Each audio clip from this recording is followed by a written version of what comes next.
Hello. So I don't know what you've been up to in the past few weeks, but I was shaking in excitement for the release of the second season of Arcane, and I'm still at the edge of my seat for the final 3 episodes. And because I already loved the first season 2 years ago so much, it was finally time to do the one, the only Jinx as a doll today. I'm absolutely loving the art style of Arcane, so I'm going to try to capture the essence of it with my doll design. I'm a bit anxious, but who doesn't like a good challenge, right? Before we get started, however, I want to put out a little spoiler warning here, because my Jinx design will have some elements from season 2, so you have been warned. This video is also a collab with the amazingly talented Enchantarium who made Vi, so please make sure to check out their video as well after you watched mine. Alright, so before we can even start on making this doll, we kinda need a doll as a base, right? This is where my tremendously talented friend Blue Pixie came into the picture once again and sculpted a Jinx head for my Nova doll that looks absolutely stunning. So how about we get this doll printed, shall we?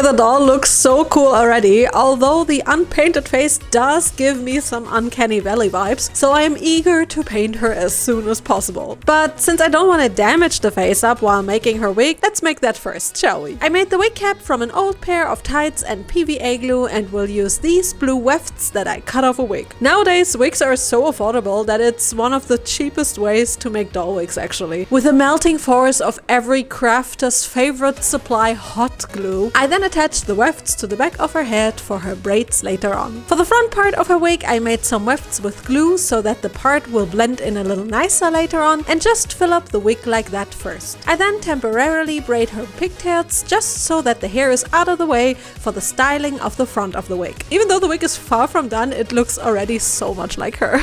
To make her hair in the front, I folded some glued wefts around with an iron and cardboard and then glue the weft to the part like this. I cut it short and style it and then add more wefts. It was really hard to style the fibers in place because wig hair is very resistant to bending and molding.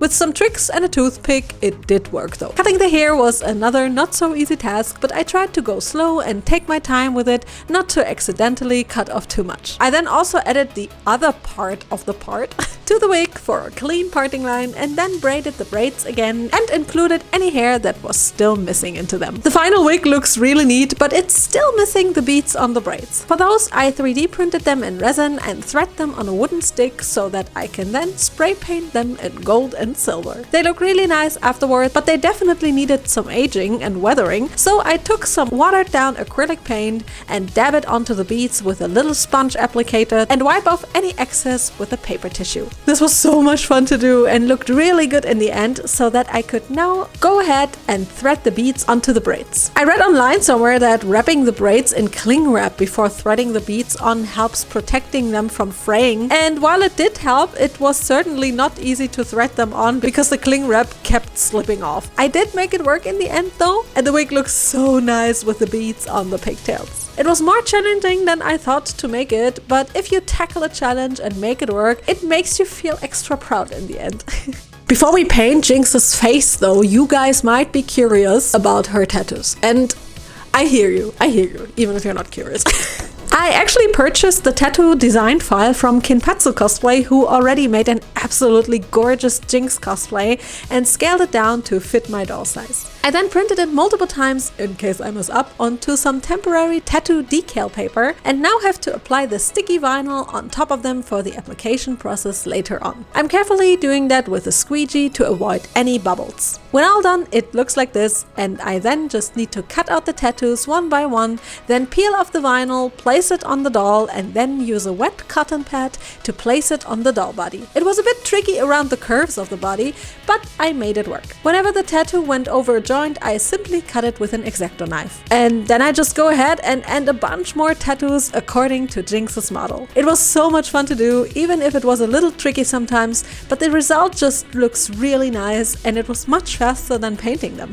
In the end, I used some matte varnish and seal off the tattoos with it to protect them a little. And after the varnish dried, I then decided to add some body blushing as well, because I felt it would work really pretty on this type of doll and resemble the style of Arcane a little more. And on her hands, of course, I'm going to paint her prosthetic metallic middle finger gold and use my pink and blue Posca markers to paint her fingernails in pink and blue. I also use a teeny tiny brush to spread the paint evenly, and in the end I also added the little smiley face on the middle finger, even though it was so small that it was almost impossible to do. But hey, it's the thought that counts. The finished tattoo and body paint looks really cool, and I'm happy the tattoos turned out nicely. I actually did forget to make her band-aid for her leg though, so I made it afterwards from some bandages and a small paper tissue. Glued it together in an X shape and then simply glued it to the leg with some OOAK glue. But now let's finally paint her face. This face up will be much more different than my usual ones because we won't be using any shimmers, lashes or sparkles. I really want to try and resemble the look of the Arcane show with the face up, so I am adding a bunch of contouring around her eyes, nose, chin and cheeks. For her lips, I am also adding some darker blushing first before going in with a dark red pencil to sketch out Jinx's lip shape as accurate as I was able to do it. When satisfied with that, I then use my dark gray pencil to map out her lash line and blend in everything with more pastels. I then also thought it would be a good idea to sketch out her eyebrows as well. After sealing her off with Mr. Super Clear, I then take some black acrylic paint to give the lash lines more depth. It was so weird for me to not paint any fancy eyeliner or lower lashes this time. To line her eyebrows, I then used some dark umber gouache paint. I also added her subtle freckles to her nose and the veins on her eyes with some watered down gouache paint in the end. The blushing looks actually much more prominent in reality, but the camera always swallows so much. But now Jinx needs her eyes. I actually printed these tiny 10mm eye bases because I don't have such a small eye base mold, and now paint the iris pink with my Posca marker. When painted and dried, they look like this, and I will then be using two teeny tiny black rhinestones for the pupil. I dab a dot of UV resin onto the center of the iris and then add the stones. And then I put it into my UV lamp for around 30 seconds. Afterwards, I then simply dome them with more UV resin. Because of the doming process, they actually developed so much depth and have this beautiful darker outer ring on the iris now, which is such a neat effect. The finished eyes look so pretty, so how about we unite the face and eyes for the finished face reveal. Okay, wow, I am always amazed how big of a difference the eyes actually make. I think she looks absolutely amazing and I'm super stoked to see her all done later on. But now it is first time to make her outfit, so how about we start with her pants? It was really important to me to recreate every little detail on Jinx, because the art department at Riot Games did such a phenomenal job in designing her. So I really wanted to do her justice. That's where today's sponsor, Milanote, comes in handy. You might remember Milanote from my strawberry shortcake video. It's an essential tool in my creative process and I'd love to show you how it works. Here's a peek at my Milanote board for Jinx. I'm actually really proud of how it turned out. Milanote is perfect for creatives of all kinds, offering built-in templates for marketers, designers, writers, and more. I personally started this project by choosing a template that I loved, which then made organizing my ideas a breeze. So after creating the board, me and my team gathered image references, wrote notes, and assembled a comprehensive collection of cosplay videos and image references. We set up a checklist to track our progress, making sure that every tiny little detail was captured, basically from patterns and painting up to wig making. Moonlight kept everything organized and right at our fingertips. And basically gathering all the image references and videos was crucial for this project. Moonlight made collaboration visual and intuitive, which was a game changer for us. And the variety of templates that they offer means that there is something for literally every project type. Seeing the combined effort of my team and myself on one board made the process so much more seamless and enjoyable. And collaborating couldn't have been easier, as Moonlight makes it super easy to invite team members, share feedback, and leave comments. So if you're planning a project on your own and don't know where to start, streamline your workflow by keeping all of your references and discussions in one place. So sign up now to Moonlight through my link in the description box for a completely free account with no limit. And thank you to Moonlight for once again sponsoring one of my videos, which will continue right now.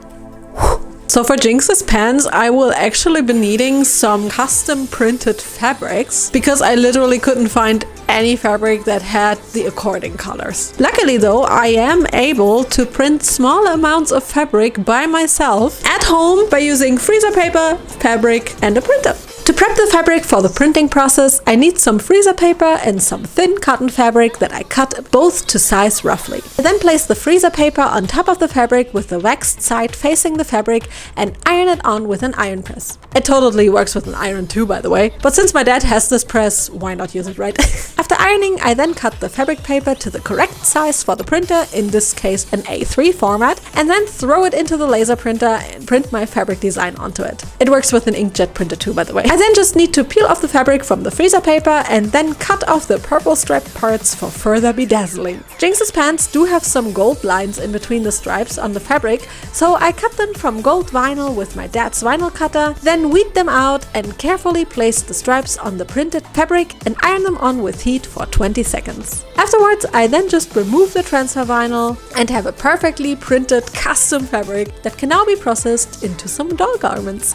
I placed the pattern pieces onto the fabric already and just need to cut them out now. When done with that, I then place the front pieces on top of each other, good sides in, and sew the little front seam. And on the back pieces, I pin the darts in place and will also sew them. It's so satisfying when the stripes line up so neat after sewing the pieces, which means we can now proceed and sew the back pieces onto the front pieces along the side seams, finished sides in too. After doing so, it looks like this, and I now just have to sew the back seam like that. And then I simply pin the inner side seams together and sew them in one long seam from one leg all the way to the other one. To make the flaps on Jinx's pants, you probably saw the other printed fabric I made before, and I already prepped the pattern pieces for it and another little piece from a brown fabric. I actually also purchased Kinpatsu's books and cosplay patterns for the Jinx cosplay, and it ended up being a tremendous help in breaking down the outfit and actually making it. So big shout out to Kinpatsu cosplay. With the pieces for the flaps prepped, I now glue the brown flap underneath the striped flap and will then glue this combined flap to the waist seam of the pants. If necessary, I cut off any excess. Awesome! Before adding the other flap though, I decided it would be a good idea to cut the bottom seams of the legs of the pants because they're just frayed out. It was so odd to do this rather than making some clean seams, which I usually do. But it was really fun doing something like this, not gonna lie. And here you can see me adding the final flap that I also prepped from some printed fabric and gold vinyl to match the colors of the pants, and also just glue it on. In the very end, the pants just needed some aging and weathering. To make that, I used pastel chalks and a brush to apply it into the wrinkles and folds that occurred when I put it onto the doll, and also along the stripes for kind of a bled out paint look. And with a closure added to the back, the final finished pants turned out really neat, and I love the effect the weathering and aging did to them. I also added the dried up blood on the waistband with some watered down acrylic paint and darkened the frayed out bottom of the pants with some paint as well. Of course, Jinx's pants wouldn't be complete with her belt, so I decided to make it by cutting the vectorized pattern of it with my laser cutter from some pleather first. I clean up the stripes by gluing around the seam allowances like this, and then take this small piece and attach it to one of the belt pieces first. I glue it around and then take the other belt piece you saw on top of the screen and glue both belt pieces together like that. I then take one of the suspended suspender looking stripes and glue it in a loop around the big belt piece, and then take the small end piece and slide the strap through the little slit and glue it in place. Now I have to clean up the other suspender piece with a little transition, and just like with the other suspender, I glue it around the belt in a loop. The belt is slowly taking shape, and I basically just have to add another small strap to it before I can start bedazzling it with all the little buckles and accessories. I prepped this little piece for the end of the front strap with gold pleather and glue it underneath the strap. The little belt buckle is also made of gold and silver pleather and just needs to be bedazzled with tiny golden studs before I can then glue it to the belt as well. And then I just basically have to add a bunch more little tiny studs, belt buckles and accessories to the belt, and with some weathering added in the end, it looks like this, and I'm super impressed how realistic it looks, especially with the weathering and all the small details. It opens and closes with a small snap button. With the pants and belt combo done, we can now go ahead and make Jinx's top. To make Jinx's top, I already cut out the pattern piece for it from pleather like this. Yes, I used my laser cutter for this, because it's just super neat, but it's totally optional. I then first go ahead and instead of sewing, glue the darts on the front for a neater look and cut off any excess from the gluing on the armholes if necessary. Then I take some smaller strips and add them along the front seam of the left and right by gluing them on, and then I put the top on one of my Nova dolls to attach a ring on one side of the back piece and the right shoulder strap. For the belt on the bottom of the top, I glue some belt loops to the top as well. Then I wanted to put some golden eyelets into the top, and I did, but decided afterwards that they were way too small and ended up changing them later on. But first we'll make the belt for the top. To make it, I first weather a pleather strip and then thread one side through the belt loops on the top like this, and then make a small buckle and belt piece I cut from golden pleather, thread the second half of the belt through the loops and add the little buckle and belt piece along the way. It was here where I actually decided to replace the eyelets with some handmade and bigger looking ones I cut from golden pleather as well, and then take these tiny beige cotton straps and glue them to the top for a final perfect look.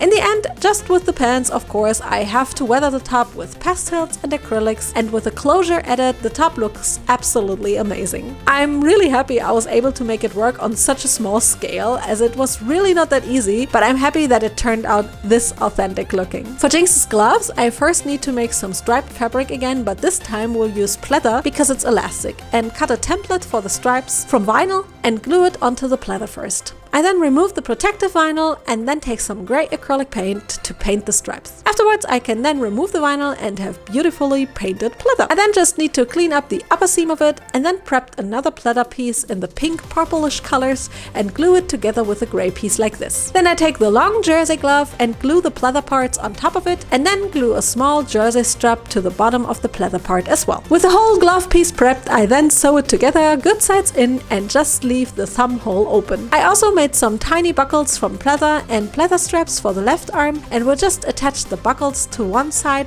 and thread them around the arm later on. In the end, I just attached some teeny tiny golden studs I 3D printed and painted to the glove on the knuckle part. For the other glove, I needed to make a bracelet and just shaped it with some cosplay in a wide ring, smooth out the seam lines and bake it for half an hour. Afterwards, I can just use some black acrylic paint and paint it black. I made a simple black glove for her right arm off cam, and with that the gloves are done, and I think they turned out really cool. I love that you can actually paint pleather with acrylics, and since the paint is flexible, it stays on nicely. I did add some weathering to them as well, though off cam. Let's make Jinx's boots next. I actually already printed the boot bases way back when I printed the eye bases too, and here you can see me just cleaning them off the printer.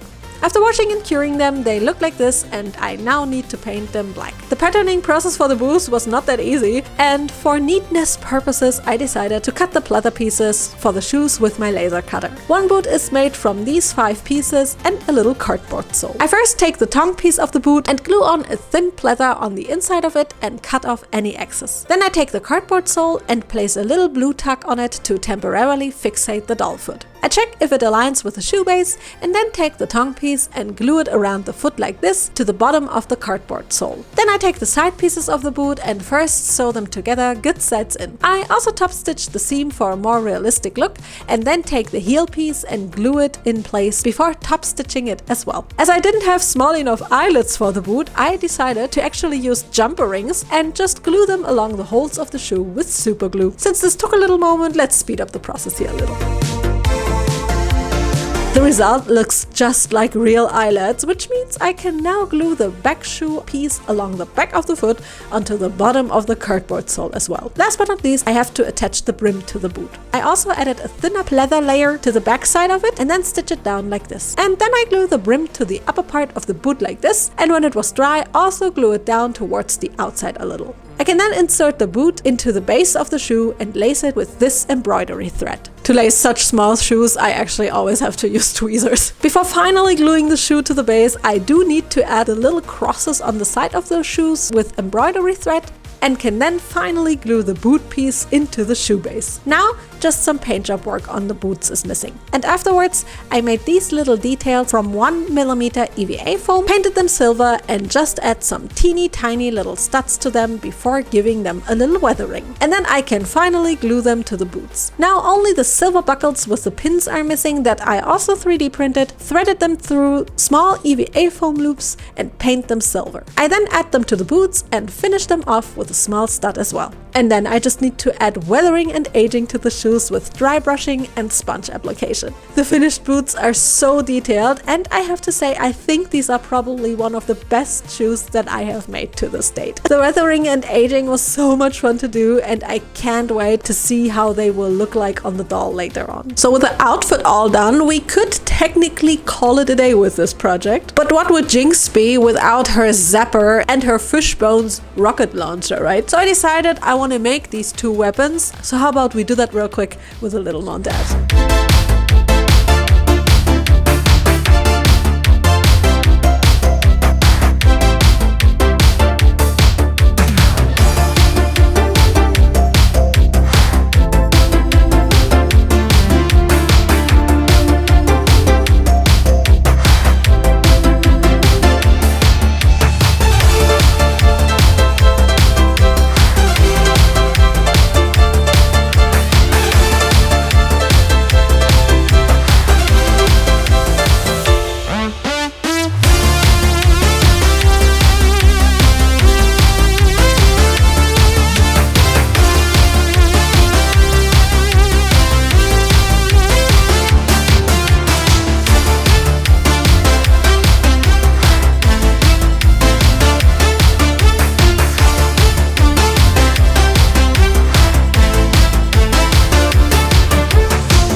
Okay, so with her weapons, face, wig and outfit all done, this project is actually coming to an end because we're done with the doll. Or are we? Because if you are a little nosy detective like me, you might have seen some leaks, pun totally intended, on Jinx's potential new look for the third arc of the second season. So I decided that I also wanted to create this second look based on what we already know. So I guess it's time to do so. To make the hood we saw in the Arcane trailer, I take some pleather pieces and first paint them purple. After a couple of layers they look like this, and I can then add some eyes to the sides of it that I cut from fabric vinyl. I place them on the hood and then iron them on and remove the vinyl. Next, I will be sewing the back seam of the hood. It actually came to my mind that I rarely ever show you how I'm sewing, so I decided to change that for the scenery here and sew the outer hood and also an inner hood from black fabric. Then I just need to put both hoods together and sew them along the front seam, good sides in as well. Look at the camera angle effort here. And then I can turn them inside out and have a really cool hood. This hood then just needs to be attached to a small bodice piece and put on the doll. It looks like this. To make the teeth of the hood, I cut them from white pleather and made some stitches from gray fabric vinyl that I now put onto the pleather pieces in a little time lapse. And then I take my trusty Alleskleber and glue the teeth on the doll. The finished and weathered hood looks like this, and I'm actually really happy how it turned out. I of course don't know if it's 100% accurate, but I tried my best here.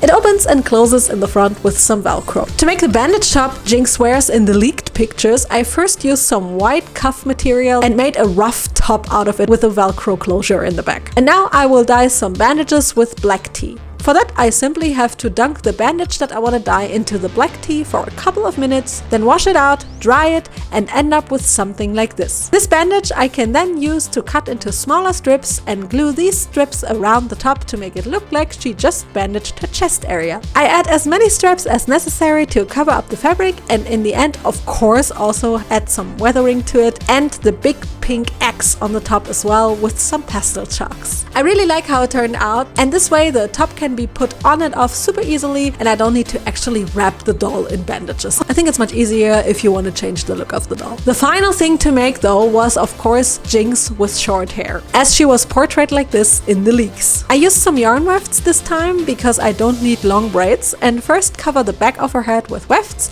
and cut and style them as I go. You would think short haired wigs are easier, and while they are to an extent, the small scale still makes it kind of tricky. And yes, I actually made this wig way before I painted the doll and the doll body. Just like in the trailer, I do add some pinkish purple highlights to the longer front part of the wig as well, and then try to style her hair in the Jinx bang style once again. The finished wig looks actually so cool, and I'm really proud of making this short haircut look neat. And not gonna lie, I'm kind of looking forward to see the new Jinx like this, hopefully as soon as Arc 3 is out. The very last thing though that I still wanted to make for Jinx was of course a little doll stand. So how about we play a boppy song and do that with a little montage and finally finish this very dear to my heart project.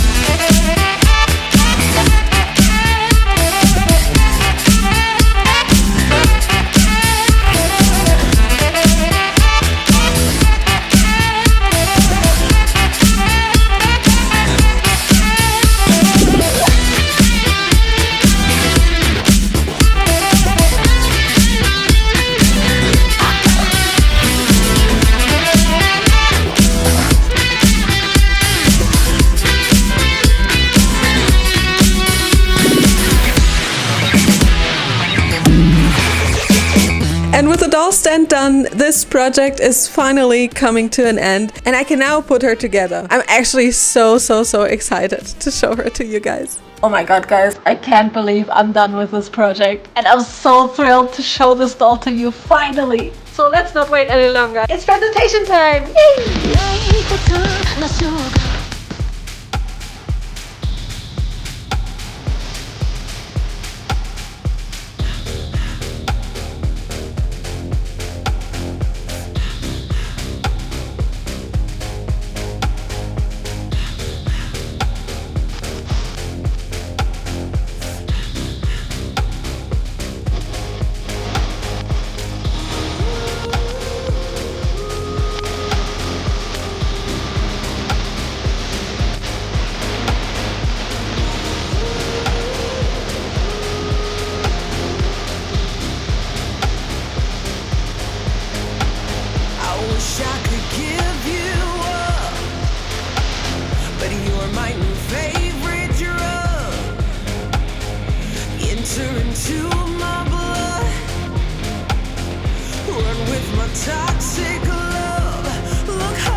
And here's my Arcane Jinx.